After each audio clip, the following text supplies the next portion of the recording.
छोटे छोटे दो दो लाइन। 5 3 पॉइंट हो गया। चलो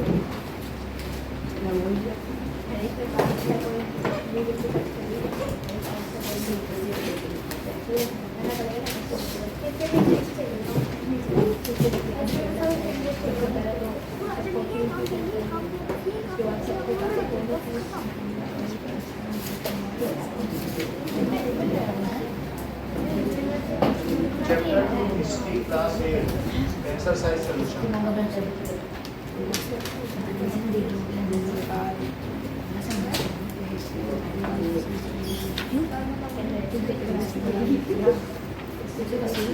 क्वेश्चन हमने देख लिए थे। ओके, क्वेश्चन 8 करना ना। In what ways that administration of company different from that of Indian rulers? Indian rulers ने भी यहाँ एडमिनिस्ट्रेशन किया था और उन्होंने भी किया था। सो ये दिखाया गया है कि किस तरीके से वारेन हेस्टिंग का ट्रायल हुआ है। वारेन हेस्टिंग इतना पैसा लेकर के गया था और आपको मालूम है कि यहाँ पर दिखाया जा रहा है House of Lords in for charge of misconduct against a person in House of Commons.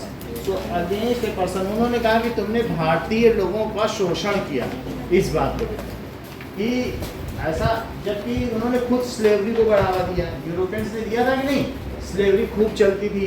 तो भी एक वारेन हेस्टिंग जो यहाँ पर उन्होंने भेजा था उसको बोला तुमने भारतीय लोगों का शोषण किया इसलिए ट्रायल किया।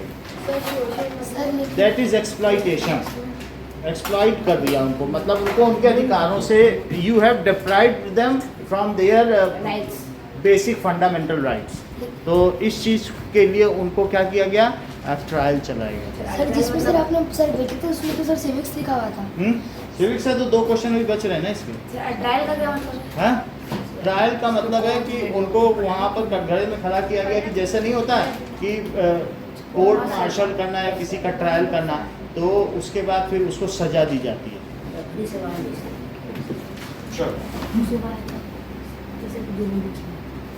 नाउ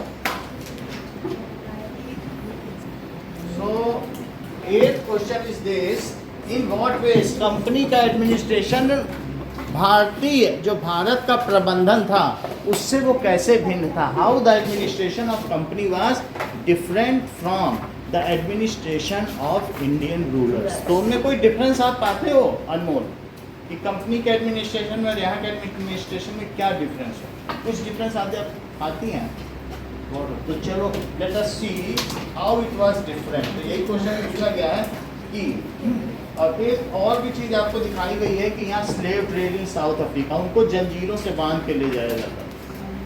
एक ये भी इसमें लिखा हुआ है कि एक औरत और 3 बच्चे, कुछ लोगों ने कहा यार जानवर बिक रहे हैं, तो वो इंडिया के एक मार्केट में गुजरात में आए, तो बोले जानवर तो हमें भी खरीदने हैं दूध देने के लिए। फिर उन्होंने देखा कि उस जानवर की मार्केट में एक माँ अपने 3 बच्चों के साथ खड़ी है, वो भी बिकने के लिए खड़ी है।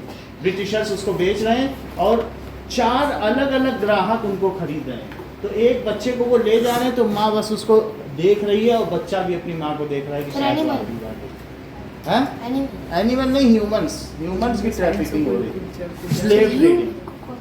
हाँ, तो हर जगह होता है, अभी बहुत जगह बिकते हैं अभी भी, जैसे यूनाइटेड अरब अमीरात और भी बहुत सारी कंट्रीज जहाँ स्लेव ट्रेडिंग बाद में बंद हो गई थी। ह्यूमंस जब कोई किसी के अंडर में आ जाता था तो वो उसका गुलाम बन जाता था, वो उसको 100 सिक्के में बेच देता था किसी को। सर तो कोई किसी के अंडर में कैसे आ सकता है? अंडर में कैसे आ सकता है? जैसे यहाँ पर रूलिंग हुई थी कॉलोनियल रूल, तो यहाँ से लाखों लोगों को ले जाया गया था शिप में भर भर के बेचने के लिए। जो खरीदते हैं उनसे मन माने काम कराएं और जब मर्जी उनको मार के कहीं डाल दें। स्लेव को मारना गुनाह नहीं था।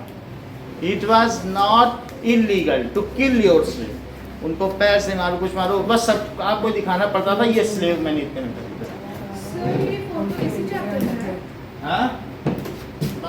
ये आगे के चैप्टर्स इसी में ही है। ये देखो इसमें नहीं, ये हमारे में है। उसके बाद वारेन हेस्टिंग के ट्रायल के बाद ये भी नई बुक है। इसके बाद अगले पेज में न्यू बुक में। So how the administration was different तो अब देखें कि नाउ बात ना करें the company divided administrative unit in जिसमें उसने डिवाइड कर रखा था दैट इज प्रेसिडेंसीज, अलग अलग क्षेत्रों में डिवाइड कर रखा था, जैसे Bengal presidency, Bombay presidency. Presidency का मतलब that area which is presided by one governor. जैसे मैं कहूँ कि ये रूम को मैं प्रिसाइड कर रहा हूँ, अध्यक्षता कर रहा हूँ, तो जो प्रिसाइड करेगा वो प्रेसिडेंट होगा और उस क्षेत्र को प्रेसिडेंसी कहेंगे। तो पहले इसको प्रोविंस कहा गया था, तो हमारे यहाँ 7 प्रोविंस थे, लेकिन बाद में इन्होंने इसको प्रेसिडेंसी में बदल दिया कि 3 प्रेसिडेंसीज होंगी और उसके प्रेसिडेंट ना होकर के गवर्नर होगा। वही वर्ड आज हमारे यहाँ पॉइंट है और उसको प्रेसिडेंट कहते हैं, जो इंडिया का प्रेसिडेंट है। समझ में आ गई ना बात? तो let us see the company divided. पहली बात है कि बात ना करें administration of company was different from Indian rulers in following way. Indian rulers in following way. पहली बात है कंपनी डिवाइडेड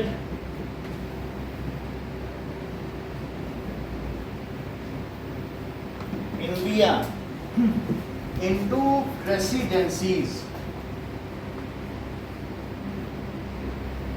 इंडिया को उसने प्रेसिडेंसीज में बांट रखा है।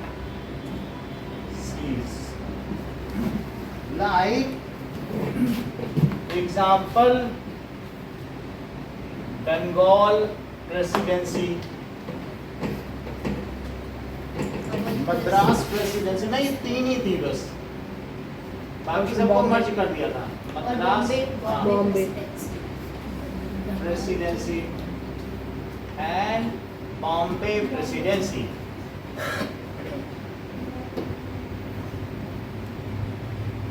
These were administrative units, यानी भारत में 3 अलग अलग जगह जो है जज बैठते थे। 3 अलग अलग एडमिनिस्ट्रेटिव यूनिट हो गई कि नहीं? तुम जिस एरिया में आते हो वहीं के जज से मिलो, उनसे न्याय मांगो। तो दीज वर एडमिनिस्ट्रेटिव यूनिट्स। तो अब each presidency was ruled by governor and revenue was, जैसे जो प्रेसिडेंसी थी वो कौन करता था? Each presidency was ruled by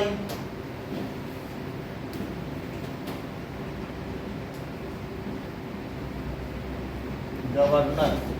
In each presidency there were 50 to 60 districts।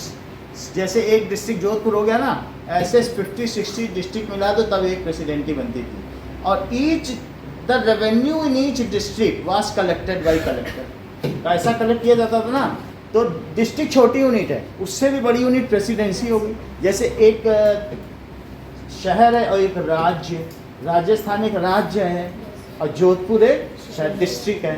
तो समझो राजस्थान एक प्रेसिडेंसी है और वो रूल्ड बाय गवर्नर। आज भी गवर्नर होता है, राज्यपाल होता है कि नहीं होता?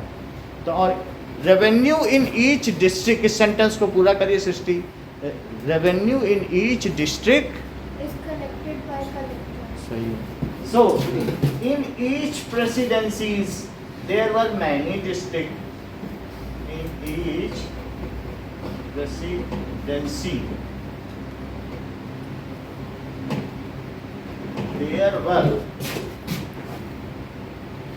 many districts, उसमें बहुत सारे जिले थे। and in each district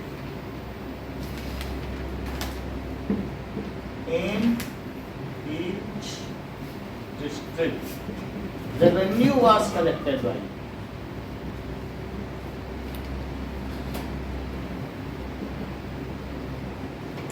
Collector.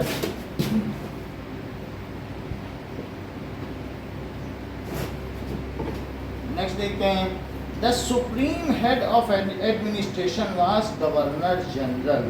So, supreme head of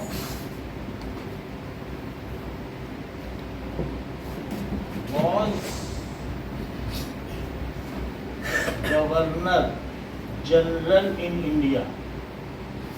governor general उसका नाम, designation in India. All governors are under him, क्योंकि सारी प्रेसिडेंसी जो है वो गवर्नर के अंडर में है, और सभी गवर्नर किसके अंडर में? सो ऑल, सर ये थर्ड पर्सन हाँ, तो थर्ड पॉइंट है, ऑल गवर्नर्स आर अंडर.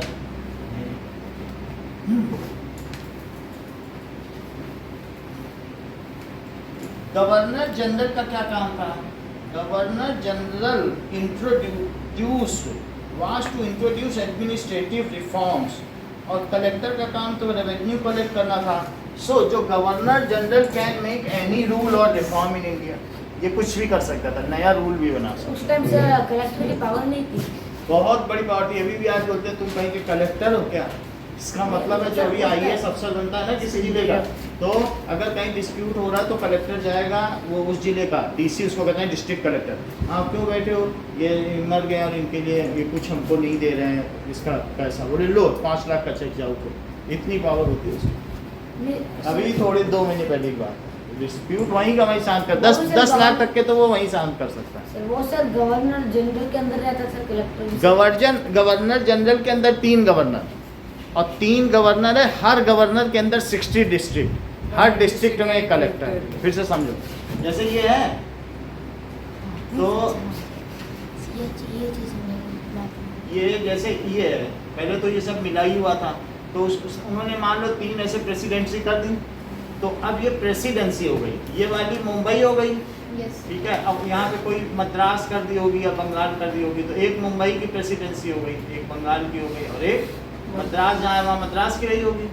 तो ये प्रेसिडेंसी हो गई, और इस प्रेसिडेंसी के अंदर बहुत सारे क्या हो गए? डिस्ट्रिक्ट हो गए. तो ये डिस्ट्रिक्ट हो गया, और डिस्ट्रिक्ट के अंदर कौन बैठेगा? अभी भी तो कलेक्टर ही बैठता है, DC नहीं कहते, डिस्ट्रिक्ट कलेक्टर, जिलाधिकारी. तो इसके अंदर बैठेगा कलेक्टर. कलेक्टर पैसे जमा करेगा, लेकिन वो सब किसके अंडर में है? ये जो है अंडर प्रेसिडेंसी है, गवर्नर. और प्रेसिडेंसी वो इसको हीडेड बाय कौन लीड करता था? गवर्नर. और ऑल 3 प्रेसिडेंसी, जैसे ये 1 हुई, ये 2 हुई, और 3, सो 1 2 3, ठीक है. सो ऑल गवर्नर्स जो इसके थे वो किसके अंदर में थे? Governor general. और उन्हीं में तो पहला जो था लॉर्ड वारन हेस्टिंग था. तो दैट इज वाज अंडर, ये किसके अंदर थे? सर वहाँ से सर एक गवर्नर और गवर्नर जनरल ये सर ब्रिटिश से आते थे सर. क्या चीज? सर गवर्नर और एक गवर्नर जनरल सर ब्रिटिश से आते थे. हाँ, ये सब तो ब्रिटिश के एक्सक्लूसिवली होते हैं, से रजिस्टर्ड ईस्ट इंडिया कंपनी. तो अब गवर्नर जनरल का क्या काम था? गवर्नर जनरल वो कैन मेक रिफॉर्म कर सकता था, कोई सुधार कार्य, और इंट्रोड्यूस न्यू रूल, लागू कर सकता था न्यू रूल इन इंडिया. कोई भी नया रूल लाना है, रिफॉर्म का मतलब सुधार होता है. इंट्रोड्यूस समझते हो ना, कोई चीज नई चीज लाने को क्या कहते हैं? इंट्रोड्यूस. तो ये वो मतलब है. इस तरीके से इनका काम डिफरेंट है. ना question number 9, describe the changes that occurred in the composition of the company army. तो कंपनी की आर्मी में हमने देखा था पहले इन्फेंट्री थे, फिर धीरे धीरे जब उनका टीपू सुल्तान से लड़ाई हुई, उन्होंने देखा कि हैरान रह गए, इतनी तेज भागते हैं, तो धीरे धीरे उन्होंने घुड़सवार अपने कैवलरी ले आए। इन्हें बिना कैवलरी का काम नहीं चलेगा, गोली बंदूक से नहीं चलेगा, वेग होना चाहिए, दौड़ के मार सको। रानी लक्ष्मीबाई सिर्फ घोड़े के ही बल पे तो थे, सब बंदूक लिए खड़े रहे, वो मारती मारती निकल गई आगे, बंदूक भी नहीं कर पाई कुछ। ये भी बात होती है। इस तरीके उन्होंने कहा मस्कट से काम नहीं चलेगा, हमको कैवलरी चाहिए। तो उन्होंने कहा कि इनकी आर्मी में कैसे सुधार आते गए, सीरियली कैसे कैसे आते गए, उसकी चर्चा करिए। So how the reforms were introduce, ठीक है ना। सो जरा देखिए question, east India company adopted, उसने एक method, own method of recruitment. East India company adopted, इसके अपने अलग मेथड थे, इट्स ओन मेथड्स। रिक्रूटमेंट का क्या मतलब होता है? रिक्रूटमेंट भर्ती, जैसे सेना में भर्ती होती है कि नहीं, तो वो रिक्रूटमेंट के इसके अपने अलग अलग मेथड्स थे। इट रिक्रूटमेंट फॉर आर्मी, तो उसने आर्मी की भर्ती के लिए अपने ही मेथड अपनाए। तो ये किसको रिक्रूट करती थी? So its company's army was known as सिपाही आर्मी। कंपनी की आर्मी क्या कहलाती थी? सिपाही। आर्मी वाज नोन एज सिपाही, यानी सिपाही। उसी को वो लोग बोल नहीं पाते थे तो सिपाही कहते थे आर्मी को।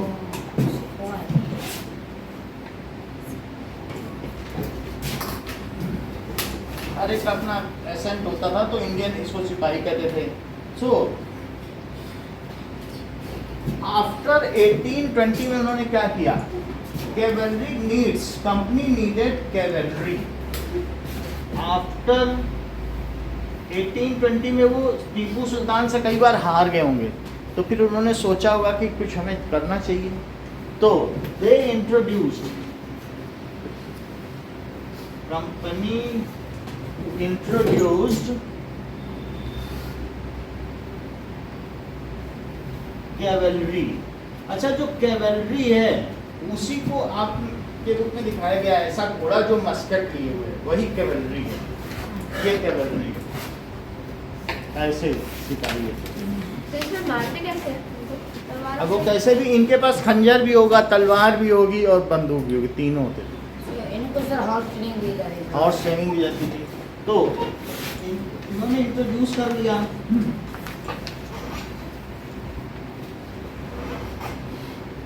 तो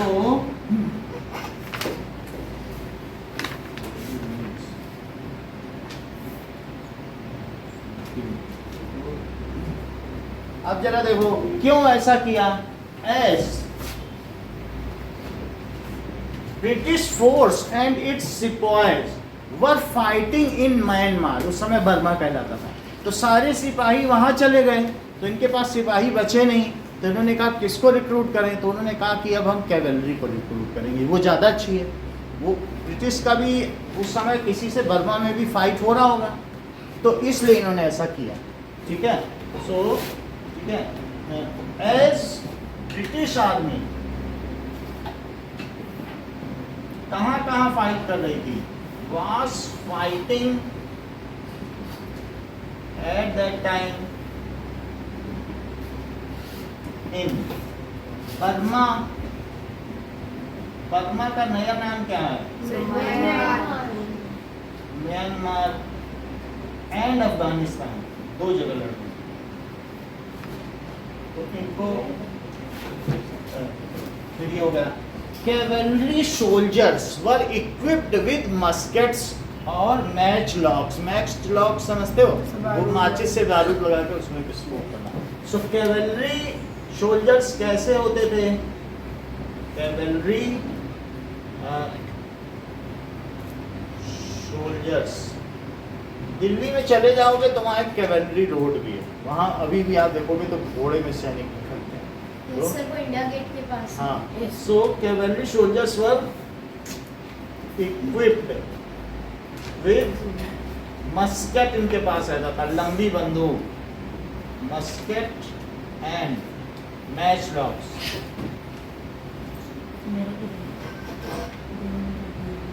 ये होता था।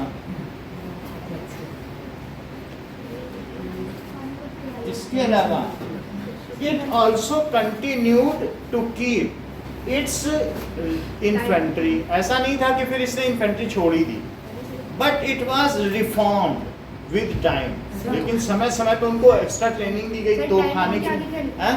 सर टाइम की क्या दिक्कत? That time is Burma, Burma में लड़ाई कर रही थी, यही तो बर्मा है यहाँ पर, ये है ना सर नेबर कंट्री। हाँ सर आपने दिल्ली का सर कैवलरी थी वो सर ये सर मस्केट और मैच लॉक आपने कहा था सर मैच लॉक सर बारूद होता है सर, तो वो तो सर बारूद वाले के ऊपर लेके चलना। बारूद मैच लॉक वही चीज होती है कि जिसमें आप आग लगा दो, एक होता है कि राइफल जो परक्यूशन पिन को हिट करे तो गोली निकल जाए, और एक होता है कि उसमें बारूद भरते हैं और उसमें आग लगाते हैं तो बारूद का गोला आगे गिरता है। तो दोनों तरीके घोड़े पे लेके थोड़ी ना घूमते थे। घूम तो नहीं सकते हैं, लेकिन बुक में भी यही कह रहा है, देखो 2 हेडिंग लिखी है, क्या वो कैवलरी रखती थी, है बोल्ड लेटर में लिखा है मैच लॉक्स वो। तो अभी इसमें आगे क्या लिखा है, armed with muskets for fighting for version. Yes, soldiers were armed with muskets. The soldiers of the company army had to keep changing.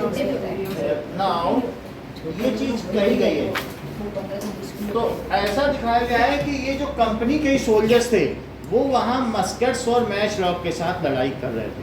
और ये जो CBSE का वो दिया हुआ है आंसर शीट, इसमें दिया है कि जो कैवलरी थी उनको इक्विप किया जाता था। तो जो ये बात सही है, कैवलरी को भी गन दी जा सकती थी, कैवलरी को तलवार नहीं देते थे, वो उसको क्या देते थे, गन देते थे। मस्केट एंड मैच लॉक्स हम लोगों ने देखा नहीं क्योंकि अब वो ऑब्सोलीट हो गया है, लेकिन कुछ चीज़ होती होगी जिसमें बारूद से फेंकने का या कुछ होता हो, या कुछ भी ऐसा हो बम जैसा होता हो कि जिसमें आग लगा करके फेंक दो तो क्या हो, फट जाए, ऐसा हो।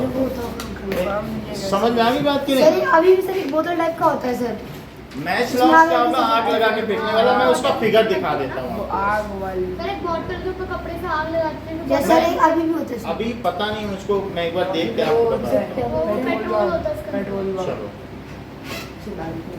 चलो घर पे बनाया जा सकता मैच लॉक्स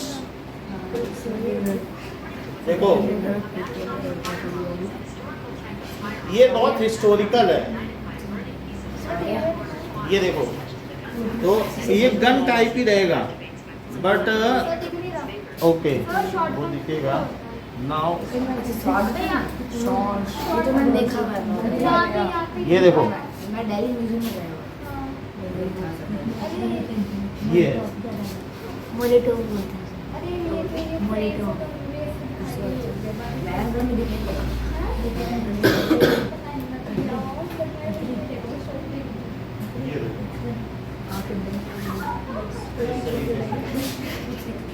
छोटी छोटी गन इसमें कुछ बारूद भर के डाला जाता है, ठीक है? ये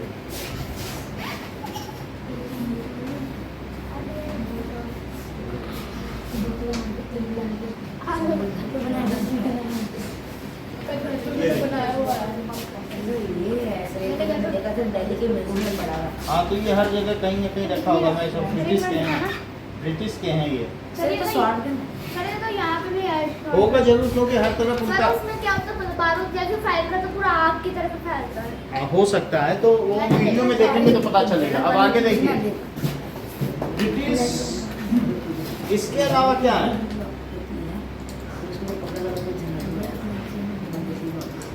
soldiers were given European style training. Soldiers को क्या दिया गया,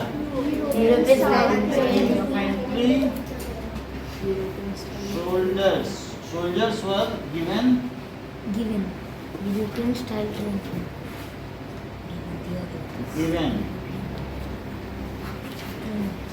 यूरोपियन स्टाइल ट्रेनिंग ऐसा किया गया।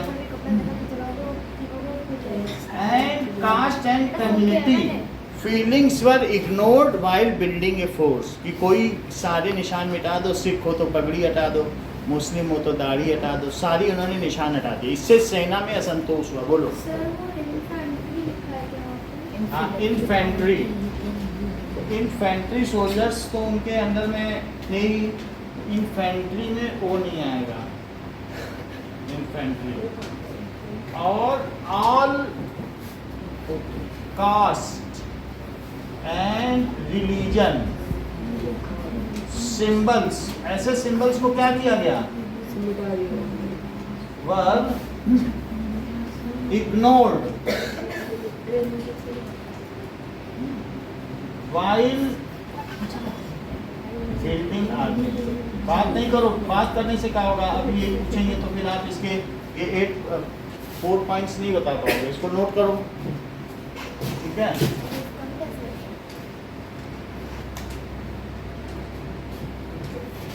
चलिए,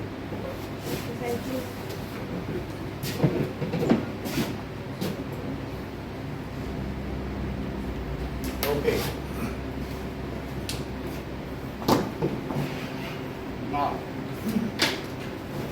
क्वेश्चन नंबर 8 लिख के दिखाइए।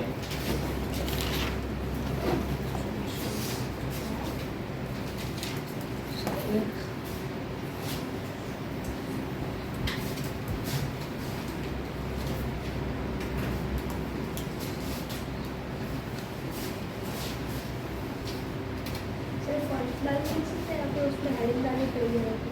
यही पॉइंट है, आपका कैसे देखो पॉइंट कवर होने चाहिए।